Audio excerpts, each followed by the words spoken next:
Hey guys, let's talk macro in Deadlock. So it's been a while since I've made a video talking about how you should play the game from an objective perspective. For the last couple of months, most of my content has been around, hey, here's some tips for the new maps, covering updates, doing some tier lists, doing some other coverage.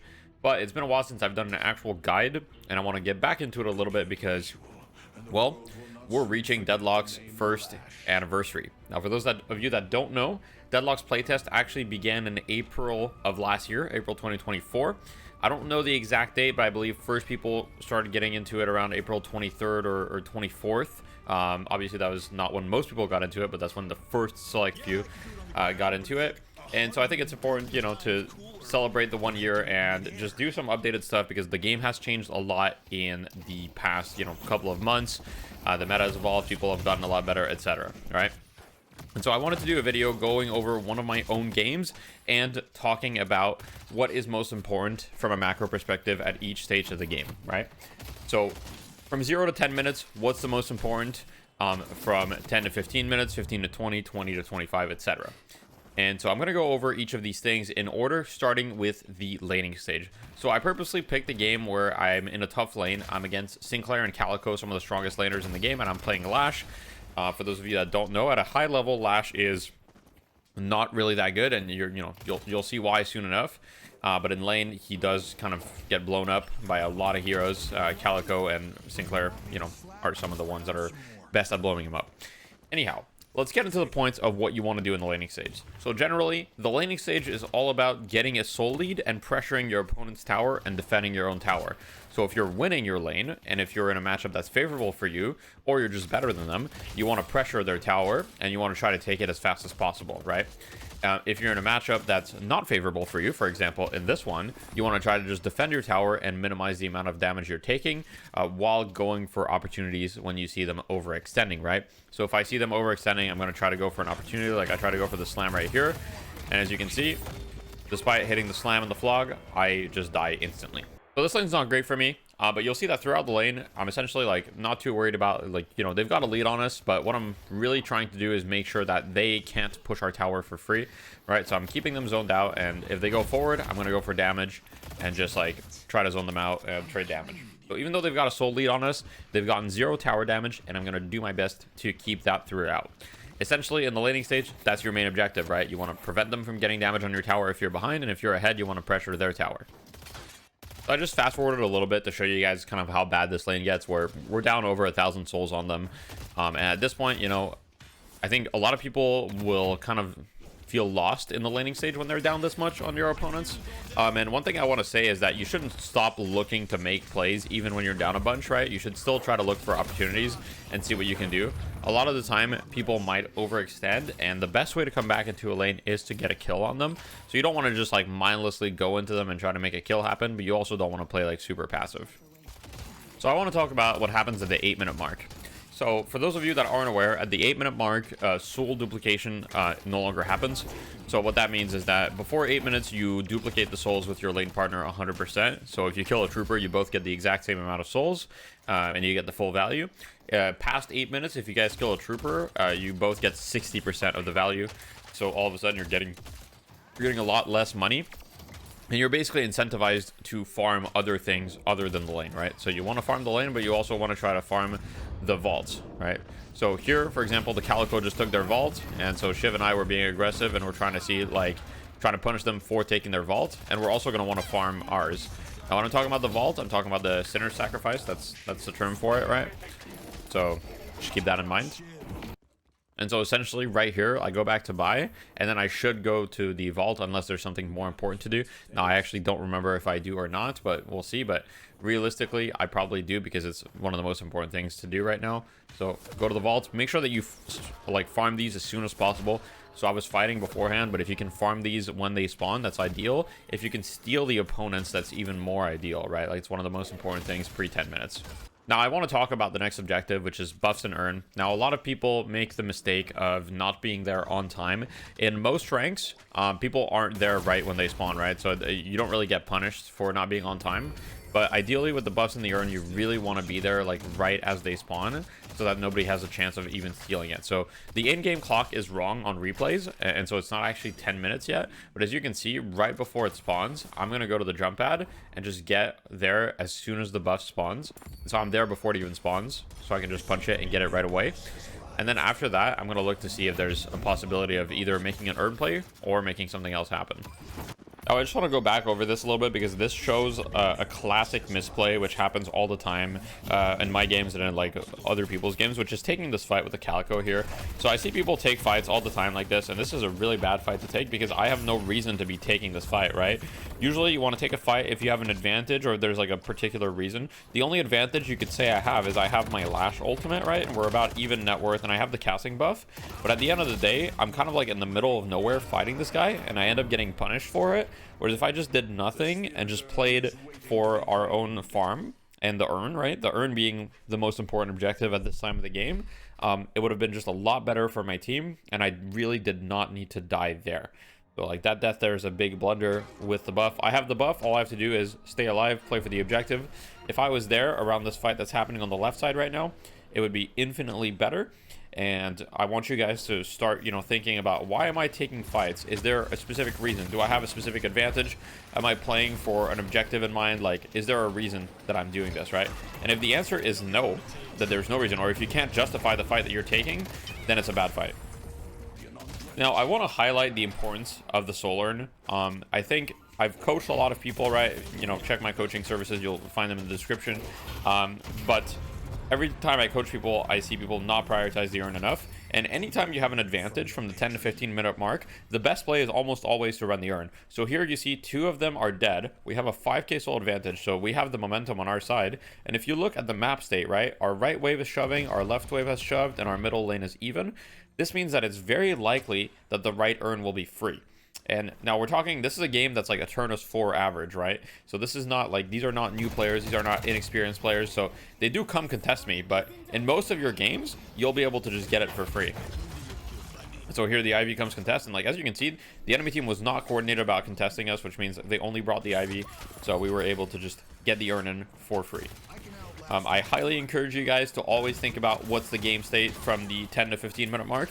If you're behind, you can still try to run the urn. You just need to pick it up at the right timing. But if you're ahead, you should almost always try to run the urn. It doesn't matter what hero you're playing, even though if you're playing Wraith, even though it's not ideal for you to run the urn, a lot of the time, if you run the urn quickly, it'll give you about the same amount of souls as you would have gotten from farming anyway, except it'll give your whole team an advantage, and it'll give you an extra AP, which allows you to hit your AP power spikes earlier, so it's just beneficial to do. Now I'm going to pause the game right here, because I want to explain to you guys how you should be thinking about the game at this point. So, the game state, every time that nothing is happening, you should look at these things. Number 1, the souls. So at the top, you see both teams' souls, and you should ask yourself, are we ahead or are we behind? And this should dictate every action that you take, right? If you're ahead, you should look to play on their side of the map and prevent them from, coming back into the game by farming or by doing things like that, right? And you need to understand how exactly to do that.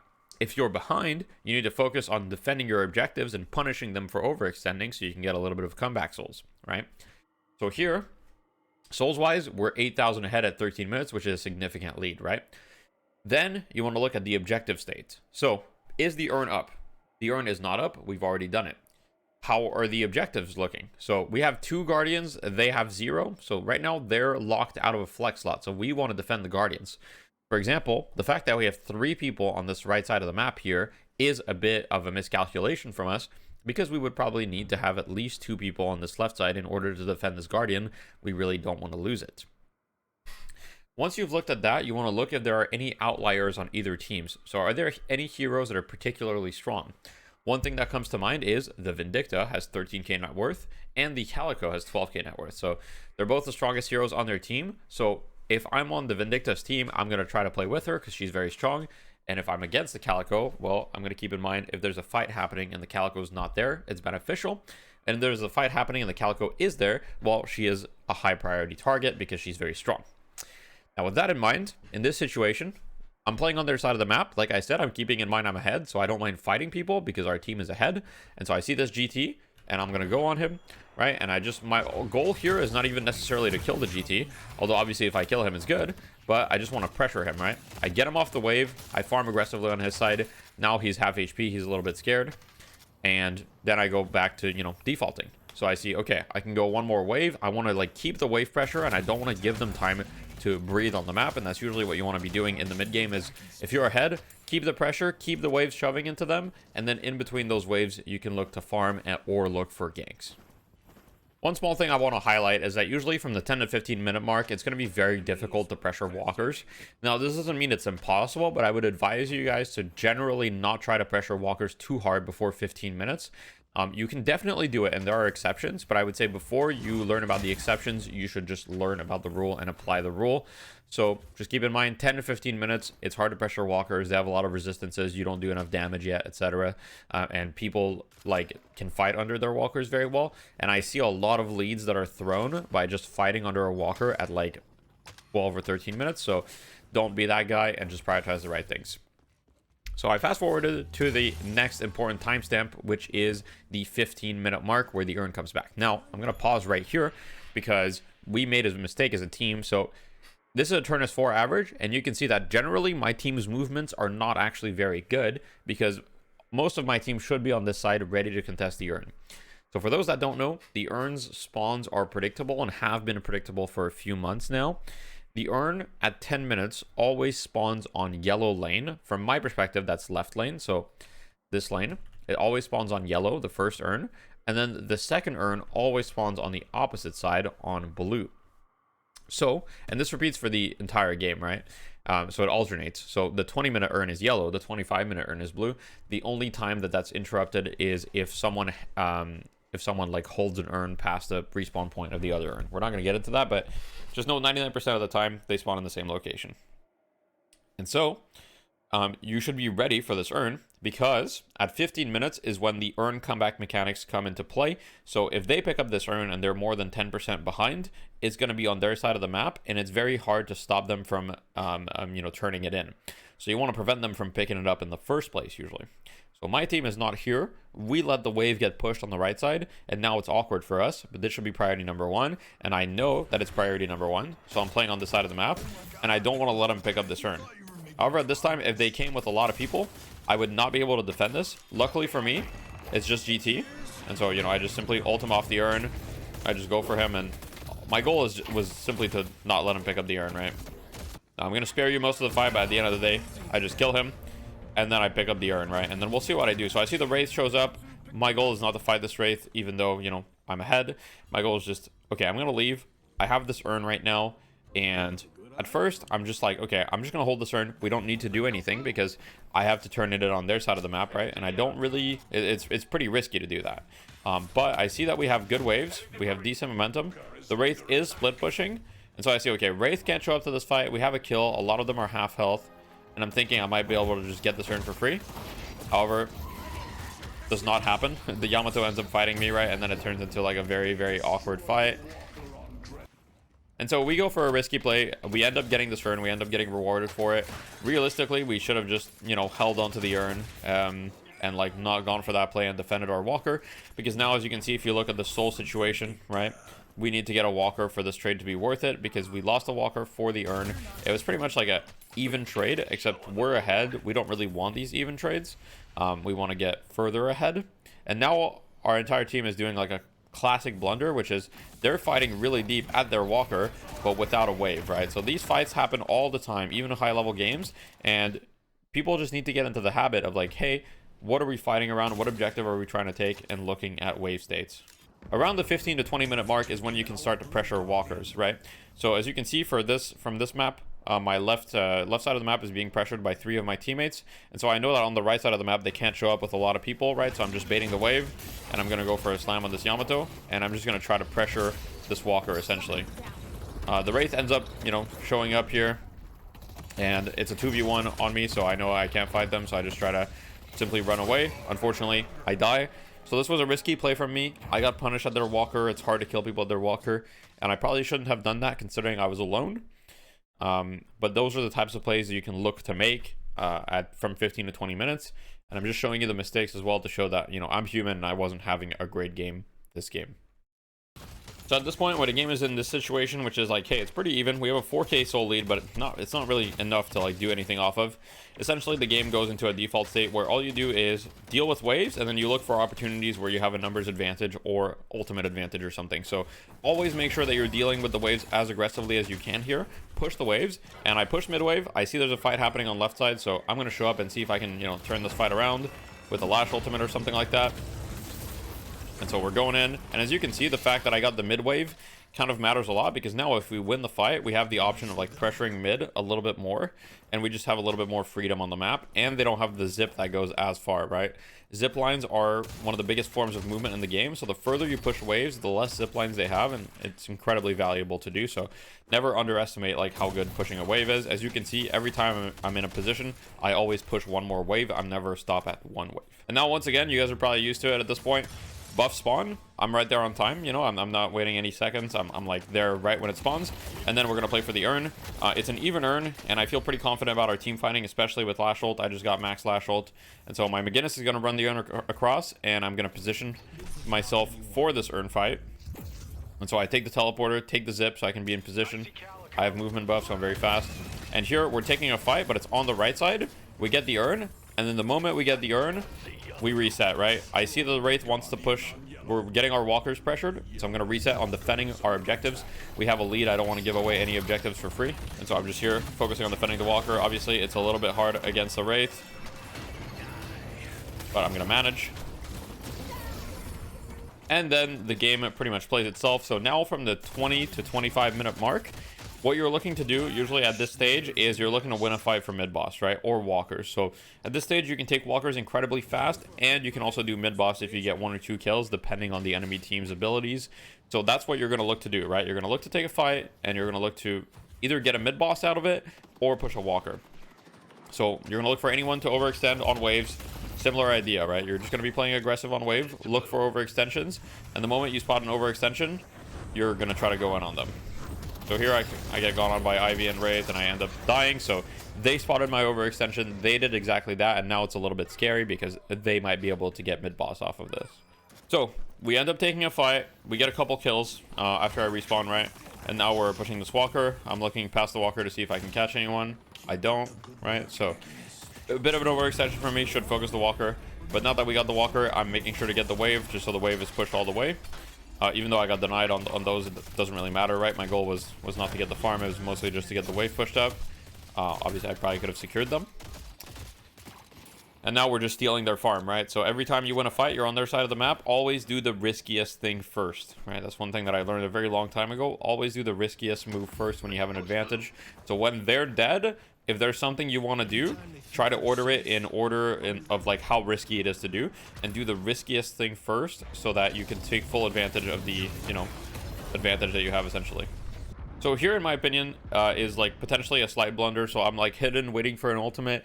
The clock in game is about 30 seconds ahead. So I know that in 20 seconds, buffs are going to spawn, right? And so this fight is like, realistically, we could also just decide to play for the urn and play for the buffs. But I think we get like a pretty good fight here where I get a big lash ult. So, you know, we play for that and it works out. So I'm going to spare you guys the entire fight, but just know like we're winning this fight pretty hard, right? We're trying to chase the Sinclair, and he's like really deep, and realistically, this is an overextension, right? Like I was kind of feeling myself and I wanted to go in there and push, but like there's no way that that was the correct play. Getting this Sinclair is like not worth it, and I probably end up dying for it. So definitely it wasn't worth it. I should have just gone either mid boss or mid walker, right? As we said earlier, when you win fights around the 20-25 minute mark, you look for mid boss or you look for walkers. Instead, I went in their base like an idiot. So don't be like me. You know, do as I say, not as I do sometimes. We all make mistakes, but that's essentially it. And now at this point in the game, when you're around 25 plus minutes, it's a late game. At this point, it's pretty much always about just taking fights, right? As you can see here, if I rewind a little bit, we once again, our team blundered because we let them pick up the urn, right? So we have an advantage. They're down 4. There's no reason that we should not go to pick up the urn. Our Shiv is here, like, you know, we need to make sure they don't pick up this urn, but Great Talon gets there with the zipline because the wave is pushed and our priorities are not good as a team. So they managed to get the urn, and then they're going to use it to get comeback souls, etc. I think you guys are hopefully probably getting the idea. So I'll do a little summary. So generally, 0 to 10 minutes, you're all 0 to 8 minutes, you're looking to just play the lane. You know, if you're behind, you're looking to deny them damage on your tower. If you're ahead, you're looking to get damage on theirs. From 8 to 10 minutes, you're looking for the sinner sacrifices, right? So the moment they spawn, you want to play around them, you want to try to steal theirs, you want to farm yours as soon as you can, all that good stuff. 10 minutes, you're looking at buffs, and then every 5 minutes afterwards, you're going to be looking at buffs and earn every 5 minutes, right? It's always the most important thing when that's happening, unless there's a huge team fight going on.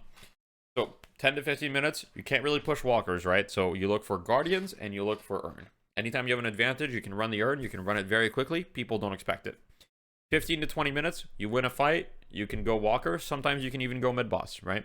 So you look for overextensions. Once again, the earn is very important because 15 minutes is when the first comeback earn spawns if they're behind by 10%, if either team is behind by 10%. So if you're the team that's behind by 10%, you need to understand that the 15-minute earn is your best way to come back into the game, and you need to prioritize that over almost anything else, right? Same for 20 minutes, 25 minutes. If you're behind, the comeback earn is extremely important. If you're ahead, you don't want to let them get it because it's their best way back into the game. So it's the most important thing for either team, usually. All right. And then once you're at the 15-minute mark, you can start taking walkers. 20-minute mark, you can take walkers mid-boss, right? These are general timers. Of course, these are not always true. There's a lot of exceptions. But I think that there's just a lot of people in the game that don't think about these things. Take fights around these objectives. Stop taking fights randomly when you have no advantage. Take fights when you have item advantage, map pressure advantage, or just fight around these objectives. Fight around the earn, the guardians, the walkers. You don't need to fight in the middle of nowhere for nothing. If you get one kill just because you are slightly better than a guy, it doesn't really give you that much other than preventing them from farming, and it's very risky because you might be overextending, you might get caught, etc. Anyways, I'm not going to ramble much further. This was not a very organized video, but I just wanted to get my thoughts out there. I've been quite busy. So yeah, I hope you guys enjoyed the video. If you have any comments or suggestions, leave them in the comments as always, and I hope you have a wonderful day.